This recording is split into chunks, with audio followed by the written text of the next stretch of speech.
Thank you.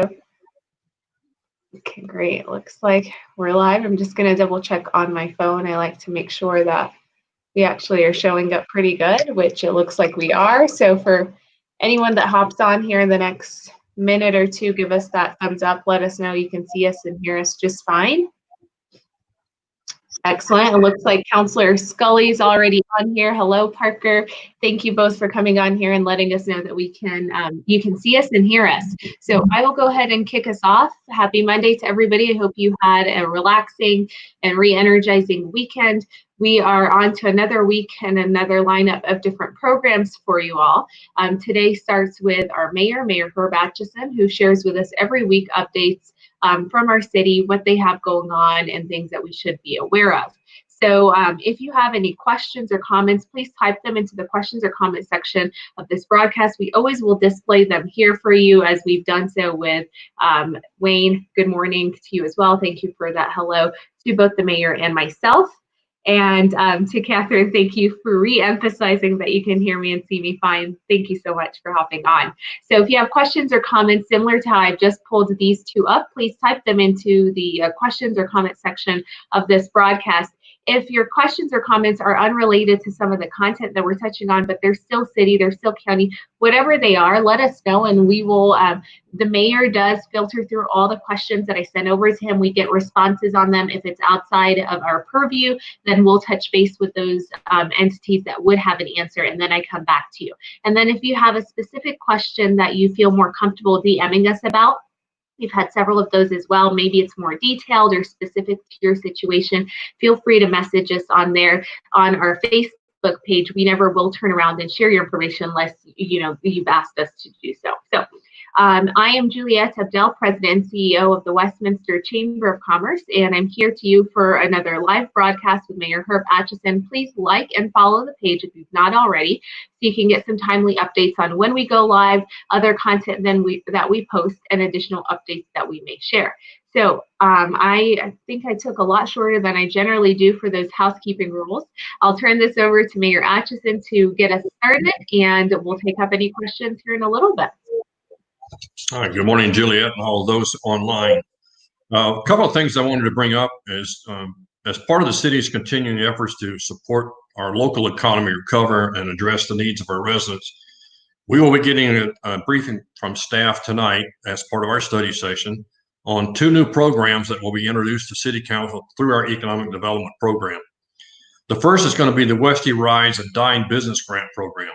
Now, this will provide aid to local restaurants which have been impacted by the COVID-related public health orders and seeking to reopen under the new operating guidelines. This grant program will provide restaurants a one-time grant for eligible costs up to $10,000. Eligible costs include monthly rental and mortgage obligations, the cost of the purchase or rental of equipment and supplies needed to expand dining services, and the cost to build temporary or permanent structures needed to maintain a safe social distancing practice.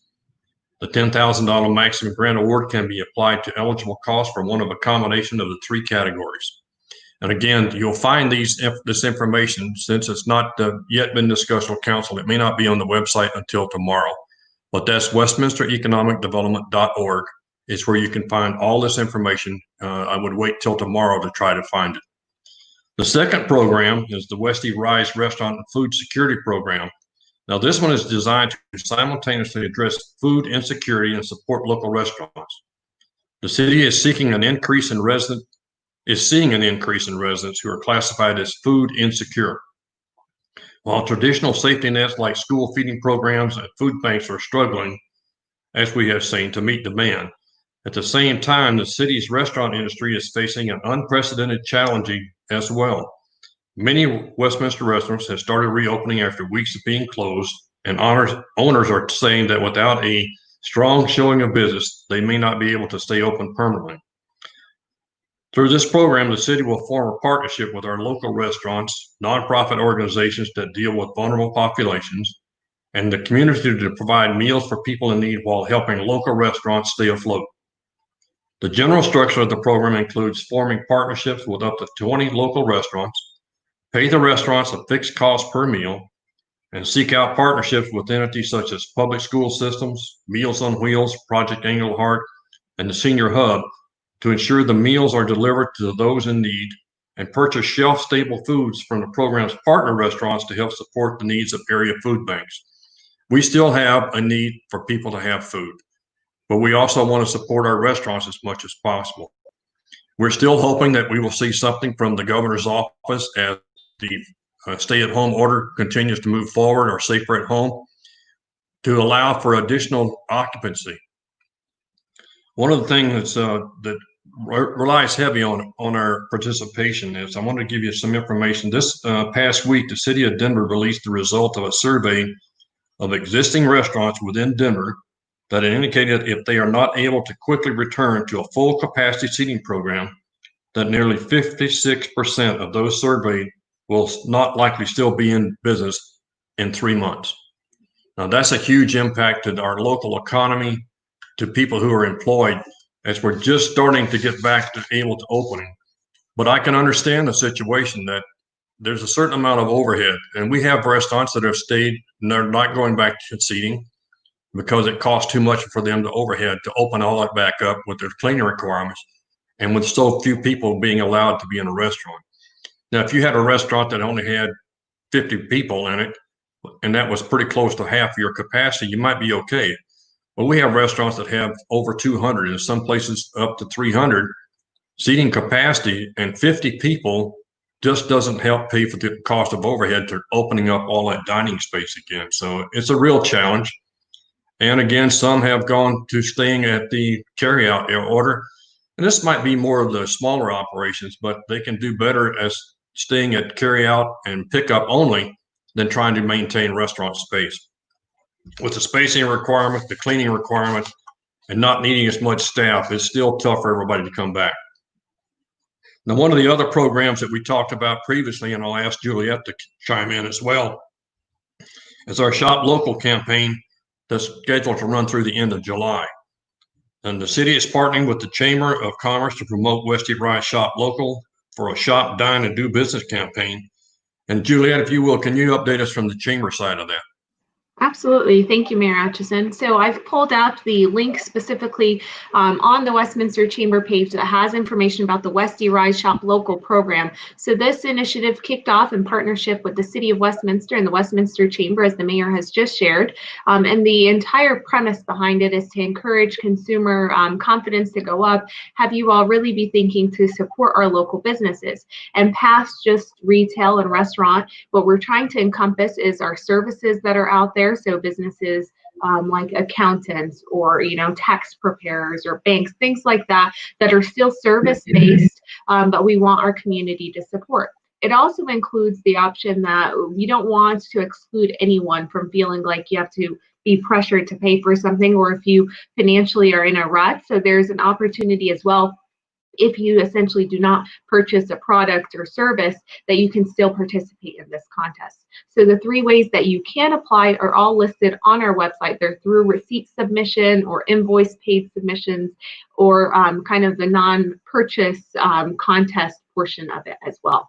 So the way that we're supporting our businesses through this is throughout the week, we have up to $400, close to $400 in prizes that we're packaging. They're gift cards to our local businesses, they're bundles, and they are staggered in size. So the start of the week, it's about $75, then it goes toward the end in $200 increments. 3 prizes that people have a chance at winning. To win, you have to submit your entries in one of those 3 ways that I've just mentioned earlier.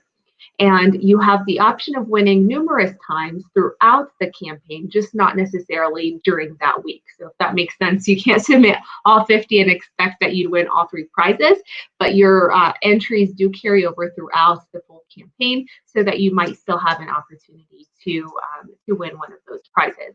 We support the businesses by investing for those prizes directly with them, and we support those local community partners that we have around the city of Westminster. And then for our consumers, you all are going out and making sure that you're thinking local and you're investing back into our community as well.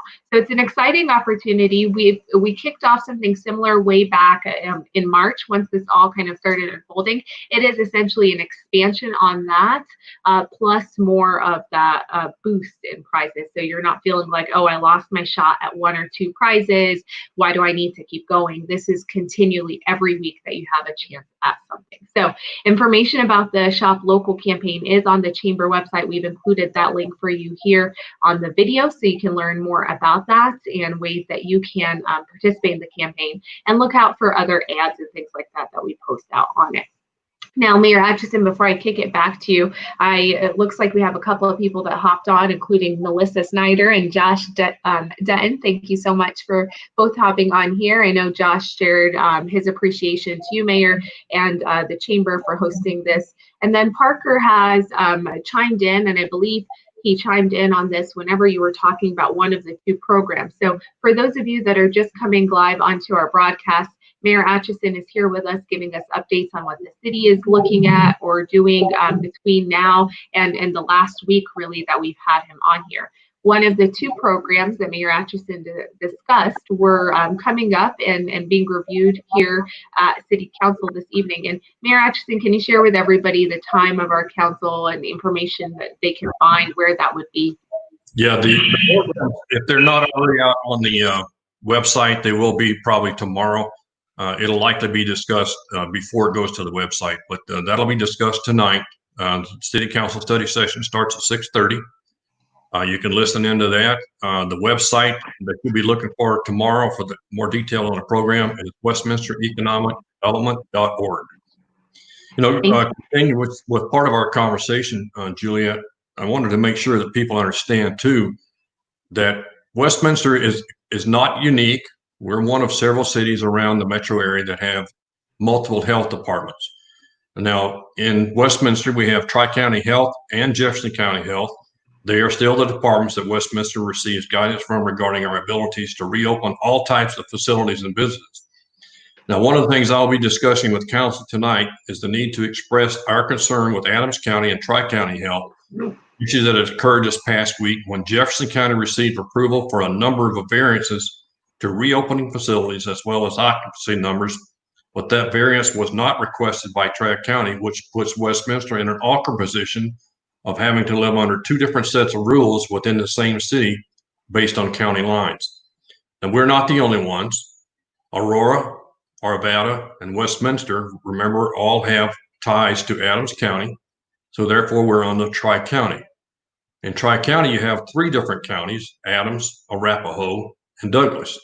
And each of those counties have been going through Tri-County requesting variances for their county. And this is getting to be really difficult when you have multiple counties, even if they're under the same health department, asking for variances just for their county. With Jefferson County having gotten approval for the biggest part of what they requested last week, this now throws Westminster in a position of trying to tell businesses, if you're on one side of the street, this is your rules. If you're on another side, it's a different set. So I will be encouraging the council tonight to support a letter to Adams County to become aligned with what's in Jefferson County. But we're going to go one step further.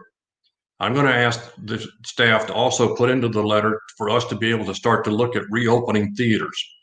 Right now, our Alamo Draft House, our AMC theaters really are not open. But from my discussions with the people who own those facilities, they can do a certain amount of distancing, but they have to have a certain number to make it. When you start opening up a big theater like AMC with 24 screens or even 10 with Alamo, you still have to have a sufficient quantity to look at so that they can afford to have the overhead and in there. So we'll be discussing part of that tonight at City Council.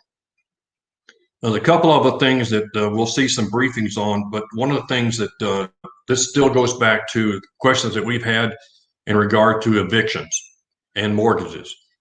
So over the weekend, the governor signed a revised order. He did not extend the ability for landlords not to concur with evictions. They can go back to court and starting those. But the order changed the amount of time they have to give tenants. And the normal rule is 10 days. The governor has extended that requirement from 10 to 30 days, but he did not extend the order preventing evictions from starting that process. But the order says that they cannot collect late fees or penalties. And he's also made a recommendation, Ryan, this is a recommendation to the Department of Local Affairs to assist with landlords and tenants to work out payment plans.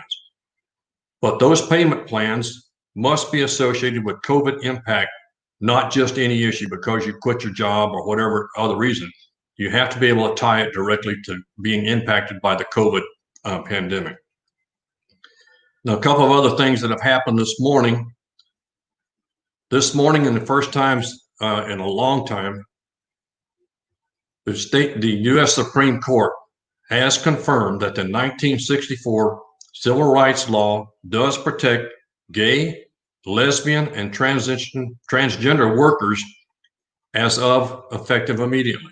So that ruling came out this morning, which was a bit of a surprise that they took it as soon as they did. But that ruling opens up to the fact that businesses have to be careful, regardless of where they're at, of using anything to do with transgender, gay, or lesbian as a way to terminate an employee. That is now confirmed by the federal courts that is not legal. One of the other ones that we have seen a lot of communication about, a lot of national and international, has to do with law enforcement. Senate Bill 217 came out of both the Senate and the House over the weekend. It is on its way to the governor's desk to be signed. The governor has indicated he will sign it. And as soon as he signs it, portions of that will become a law immediately. Now, there's a lot of details and a lot of information within that bill that still has to have some clarity to it as far as how it affects us. Council will be receiving a briefing tonight during a study session on the particulars of the bill and what, if any, changes to our current policies will be needed, and to start the discussion on how we financially will be required to comply with the bill. As an example, currently the city of Westminster does not have body cameras. Under the law, we will have to purchase those and set up a retention program, which is in the details of the law. We have to have those in place by 2023. The estimate that we had about a week ago of what the impact of this is, it's a little over $1 million impact to buy the equipment, get the training, get the retention set up, and getting the storage facility set up for the data. So all of that will be starting to have that discussion tonight. As soon as that becomes law, we'll have to start figuring out how we're going to budget for that. But thankfully, after a lot of work that we've had with our lobbyists, with our legislators, this was originally scheduled to go into effect in 2020. That would have been a huge impact to us for what we've already lost as far as revenue into the city. We were able to get the legislators to agree to give us some reasonable amount of time. Probably the one thing that's a little bit concerning is how the state is going to pay for their portion of this. And one of the amendments that did bring the state patrol back into the requirement of complying with this, they're now taking dollars out of the Highway Users Trust Fund, which is transportation dollars, to pay for the state's portion of it. But we have no way of going to other pockets of money other than to our general fund to pay for it. So unfortunately, transportation is going to take another hit. Don't know what that amount of money will be that the state's going to require, but we know that we're going to have to find a way over the next basically 2 years to get this program implemented and get it up and running. We don't want to wait till the last minute. We want to make sure that when we get the program online, that we'll be able to be assured that we have a system that works, that we can meet all the requirements of the law, and that we'll be prepared for the effective date of it. For the most part, that pretty well covers most of the things I wanted to update us on this morning. Looks like we have about maybe 10 minutes left. And Juliet, I'm glad to try to answer any questions anyone has, or if they have something that's not even related to what we discussed, I'll try to answer those as well. Absolutely. Thank you, Mayor. And thank you for touching on a myriad of things that affect our business and overall community, especially Senate Bill 217. I know we had a lot of questions on that when we had both of our county sheriffs with us on a broadcast, and people were wondering kind of where that was and how it was moving. And since then, I know that there's been a substantial amount of amendments that were made to it. And so it's nice to hear that it's still moved, and now we're kind of looking at how to implement that and what makes sense. You touched on transportation getting a hit, likely as a result of some of these reappropriation of things, especially at the state level where they've got a reduced budget. For those of you that were interested in more conversation about transportation, we had our RTD director from District J, in addition to Dr. Cog last Friday, do a broadcast. So that's available to you to try and get an idea on transit. And then we are scheduling another time with CDOT in addition to Smart Commute so that they can be discussing more about transportation and what's on the horizon for it. So the question from Parker was, and I know I quickly pulled it up and then I took it off, but it related to the program that you referenced, and it was the second program of the two that the city will be discussing later this evening based on staff recommendation. The second program discussed food insecurity and that there is an increase in residents that are now classified as food insecure. A portion of that program you mentioned is designed to support our local dine local businesses, so restaurants and other food service establishments. And to that end, it was also mentioned that there are a number of businesses that the city is working directly with for those custom fixed menu items. I believe you said around 20 restaurants or so. So Parker, as you may be aware, is connected to Carrabba, so he's interested in helping with that program. Is there an opportunity for restaurants that are interested that they can continue to have that dialogue, or has the city already kind of been making way and working through some of those on their own? Right now, we will be looking for partners. Again, give us another day before you start looking at it on the website, but it'll be at the westminstereconomicdevelopment.org website, all the information about it. And you can reach out to the same group if you want to add your restaurant to be one of the partners. If we could get more than 20, I'm sure we'll take more than 20. Absolutely. And I know we'll be tuned in to see when that releases so we can also include it and push the word out so folks know about the program, but also know if they're interested that they can connect with the facilitators of that. So it looks like I'm trying to just quickly look over here.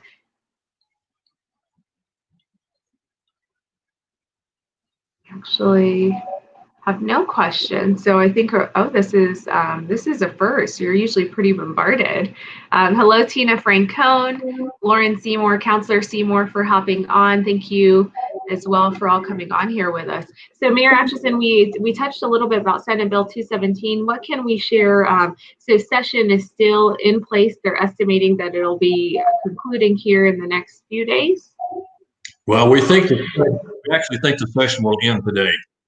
I'm not aware of anything that looks like it's going to carry over. There's no indication that there's going to be anything to do with a special session. Like I said, with 217, that should be to the governor probably today.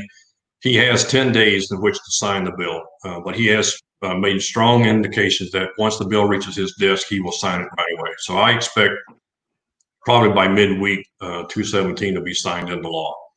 The other one is what we talked about evictions. That's still moving forward, but he's not going to extend the order that was in place. He just requires that you have to give a 30-day notice now instead of 10. And then if there's a payment program that needs to be worked out, DOLA can work that out with the landlord and the tenants. There was no indication that there was any kind of funding that was going to help that. So it's going to be primarily just working out a payment plan. But again, you have to be able to show that your failure to be able to pay your rent or your mortgage has to be directly related to the COVID impact. And then this question comes to us from Wayne. It's kind of back to the Senate Bill 217. One of the components or the concerns that were initially in this bill was that the body camera videos, availability of them would have to be unedited within 14 days. Is that still part of that bill? Are you aware if that was one of those that was removed or taken back? The best of my recollection, Wayne, that requirement of the 14-day being available is, as a general practice, is true, but there are exceptions to that 14-day piece that are contained in the details of the bill. Excellent. And then this question comes to us, it looks like from Tina. She's asking, with regard to transportation, can we be more specific about what potential cuts might be there? Is it strictly public transit related? Is it more of that roads and bridges? Would it be specific to our city or region in terms of bike paths and sidewalks? Now, the money that the state is going to take out of the Highway Users Trust Fund is one for roads and bridges, highways, and that stuff, not for necessarily for bike paths and sidewalks. And it does not include anything in there about public transit. But the money that the state will be moving out of that is another set of federally mandated funds for the Highway User Trust Fund. So it's a percentage of money that goes into a trust fund for a highway work. But right now, I can't tell you how much it's going to be because I don't know what the impact to the state is for having to buy all this equipment for the state patrol. Thank you, Mayor. And it looks like, can we elaborate just a little bit on restaurants? So we started earlier with a specific percentage from Denver County, and this was from a recent study that they have conducted, which showed that about 54%, if I caught that from you correctly, were likely not going to continue to stay in business if they have to continue to follow the present guidelines as they are, which really does speak for itself. We had at one point Nick Hoover from the Restaurant Association come on here with us, and he shared their initial statewide survey on would you open if the safer at home one had come into play. 25% said they're absolutely not opening. So on that lens, you know, what can we do? One, this is a double-sided question. One is there's the extension of the outdoor patio. Have most restaurants taken advantage of this? Are you seeing that there's confusion or additional education that we need to be making them aware of? To the best of my knowledge, that number really hasn't changed from last week. Again, as we talked about 17 facilities had sent in applications. I will presume, since I don't know any better, that all of those who applied at this time have probably been given the okay to do their extensions because most of them were pretty easy to do from what I understand. But again, the outside dining doesn't count against your occupancy. It's only what's inside the restaurant that counts against it. To your point, yes, that was 56% of those surveyed in Denver said they would not be opening or would not like to be in business after another 3 months if it stays at the capacity that they're currently at. It's just too expensive for the overhead. And that's very concerning is that same number applies to us. We are somewhat hopeful that we will see something no later than the end of the month about the next step from the state. I think it's encouraging that we're not seeing the kind of numbers recur that we're seeing by some of our neighboring states who opened up earlier than we did and haven't had the same controls that the state of Colorado has. They're now seeing that second surge, and they're in some very large numbers. Some are seeing numbers in the 60% area of an increase in COVID cases coming in. Some places like down in Georgia and stuff, those numbers are even bigger. But a lot of it right now, according to what we're hearing across the states, not just in Colorado, but those numbers that are seeing the big resurgence have been tied a lot to what happened around Memorial Day, to some of the large gatherings that we've seen around the country. Those numbers, because this all started about 2 weeks ago, and we're seeing those big numbers start to come in. We haven't seen that yet in Denver because it hasn't been 2 weeks hardly since we saw those first big gatherings. But the likelihood that we will see something is there. Can we guarantee we're going to see big numbers? No. We still saw a lot of people wearing face coverings at those gatherings. We still see those gatherings start to continuing to go on. And it really is going to be, you couldn't social distance when you got 10,000 people in a place that's trying to congregate. But unfortunately, it happened. I'm very concerned on a personal basis that we're going to see these large numbers come back, and it will further impact our ability to move forward with bigger openings. If the numbers go up, the health departments are going to have to react to them. And again, we're going to have some of the same conversations we've had already. I'm tired of being restricted. Well, we understand that, but folks, I will tell you, I don't want to lose another person in this state. I don't want your family to be affected. I don't want you to be affected. And I certainly don't want your business to. So it's inherent upon us to do everything we can not to see this spread come back. Thank you, Mayor Atchison. And I think that's very important. You know, before we started this broadcast, you and I were talking about some gatherings that took place here in Westminster over the weekend that we saw on select corners of the road. And one of the things that we were saying was, you know, here's an example of how you can do it. Communicate your message, still be healthy, and, you know, not cause additional ramifications from just being out there. And so I think there are ways that you can still do that, that make sure that we're not contributing to the prolongment of the situation that we're presently in. This question comes to us, and it looks like we've got a couple other people that hopped on. So hello to you, Ryan Head, Michelle Reynolds, and several of you. The mayor has touched on two programs the city of Westminster will be looking at tonight at council that they're hearing more information on from administration, that touched on the Dine local grant that will cover, it's up to $10,000. It'll cover a myriad of things for specific businesses. And then the second one was related to food insecurity and how we're seeing a little bit of a rise in that. So partnering with surrounding restaurants to make them offer a specific, or see if they'd be willing to offer a specific menu item for those that may be food insecure. We also touched about Senate Bill 217 legislative update. That session will likely adjourn here today, and that there will be something here in the next couple of weeks, likely from the governor's office, giving us another update on things. We also shared that the city of Westminster will likely be drafting some sort of letter, or how best can they approach both counties. As many of you are aware, you know, counties are allowed to be providing variance requests to the states. What that essentially means is that they can vary from the state guidelines on the safer at home order that currently holds.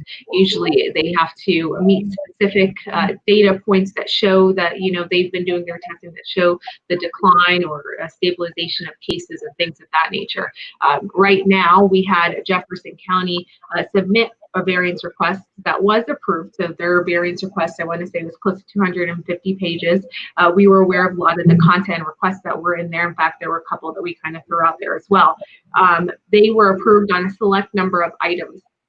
Those items were drafted on about a 2-page summary that's been included in our past daily digest or weekly digest that we do, and we'll also link that onto our website as well, so you can see those specific changes.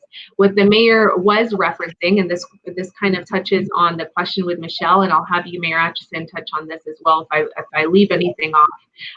But being situated on 2 counties, Westminster is uniquely on Jefferson and Adams County.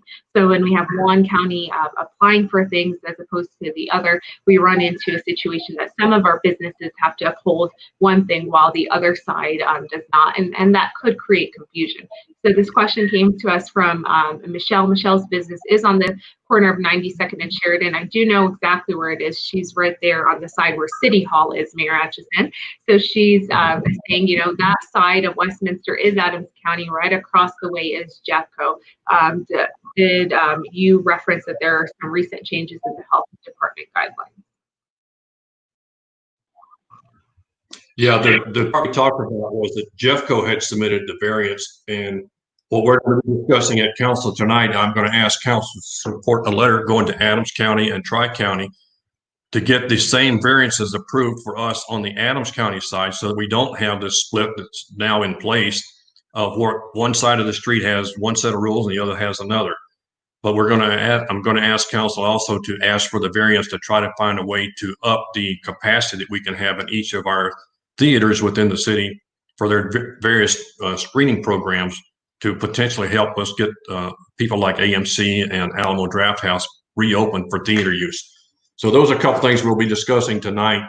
And unfortunately, since the health departments are not synced up and our 2 counties are not, we're going to have to push the issue to get the one that's behind the 8 ball right now, which is Adams, to get them back on track. But I did talk to both the Tri-County Health Director and the Adams County Manager over the weekend.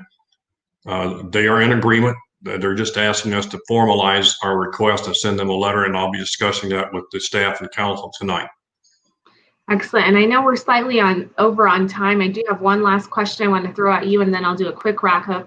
This comes to us from Parker. Parker's been asking, since it's been 2 weeks that our restaurants have reopened into the next phase with that new criteria of up to 50% occupancy and/or maximum of 50 people. Has there been any type of increase associated with the reopening?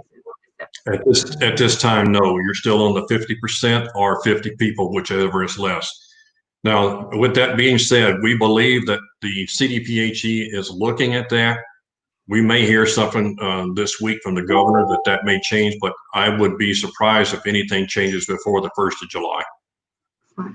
So with that, we've gone about 5 minutes over. Thank you, Mayor, for your patience and sticking with me all the way through. And for those of you that hopped on, whether it's earlier on or later in our broadcast, this video is available for you on replay. Give us that hashtag replay. If you think of a question or comment after the video and you still want to ask us that, please type it in. We'll be sure to give you that answer. We do so by pasting it onto the comments so everybody sees that we've gone back and given you that answer, should they also have a similar question to you as well. Before I completely sign off, know that we have City Council tonight. So if you have information or want to learn more about the information that they're discussing, that is on the cityofwestminster.us page for you to have more information about what's being discussed, the timeline, and things of that nature.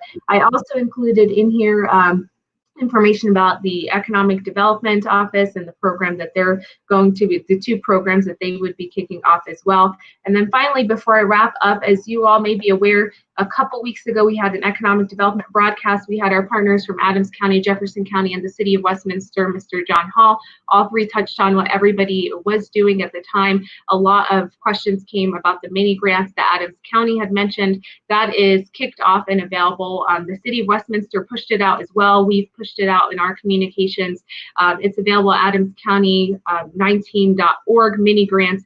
3 types of grant programs that our businesses across the City of Westminster can apply for. Find information about that on here, and they are partnering with their local chambers, us included, to help facilitate this program and share out the information in addition to administering. So if you have questions about that, please let us know. Thank you so much to Mayor Atchison for being on here with me, and to everybody else, I hope you have a wonderful day.